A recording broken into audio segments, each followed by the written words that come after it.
one of the ways in which people will want to use science to disprove religion is by looking at some of the things that are religious, like people would feel that particular physical phenomenon, which they couldn't explain, were actually in some sense supernatural, which they weren't.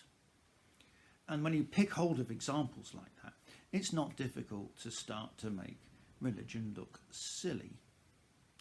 And then there are particular animals, birds, reptiles, trees, mountains that people have worshipped in the past. Christianity never did that. In fact, if you look at Romans chapter 1,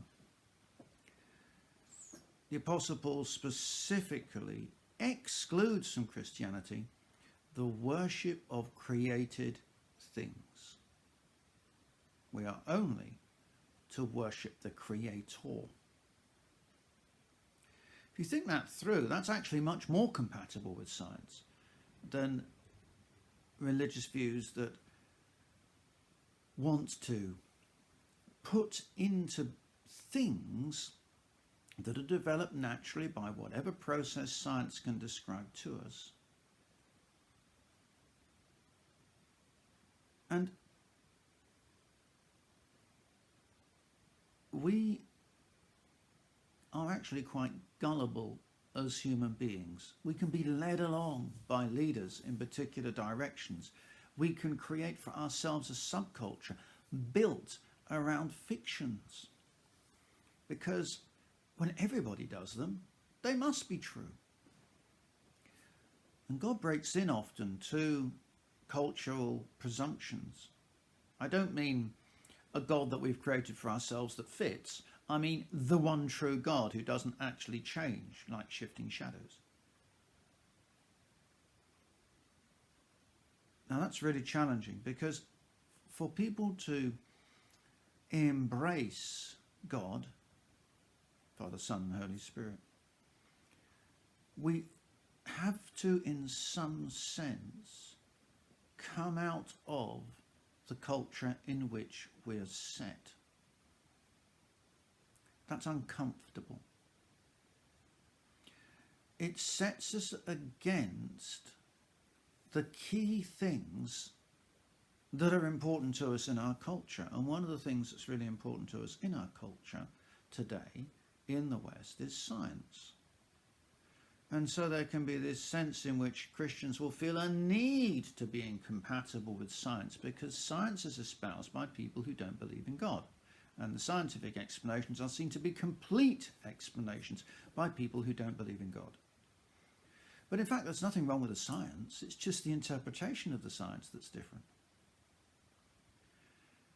So Christianity is not remotely incompatible with science, but there are religious actions and activities which most certainly are.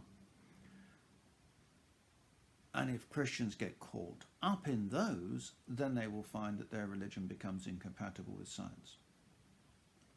If they go back to the Bible and then look at the way that the Bible treats topics as a whole and not just as a chapter in the Bible, one of those chapters of all the 66 books, then they'll actually find that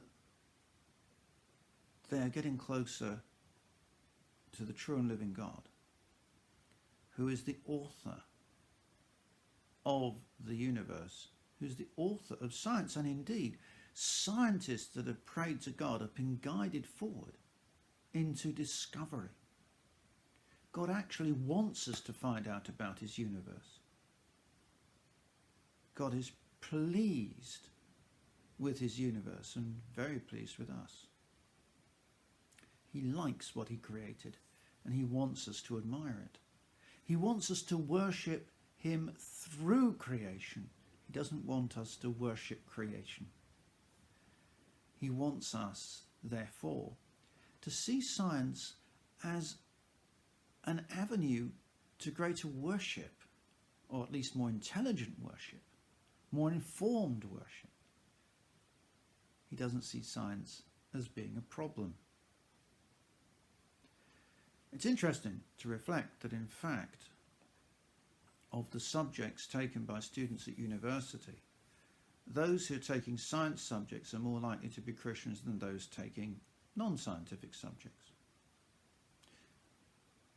For many years, the subject that you were studying that made you most likely to be a Christian was engineering.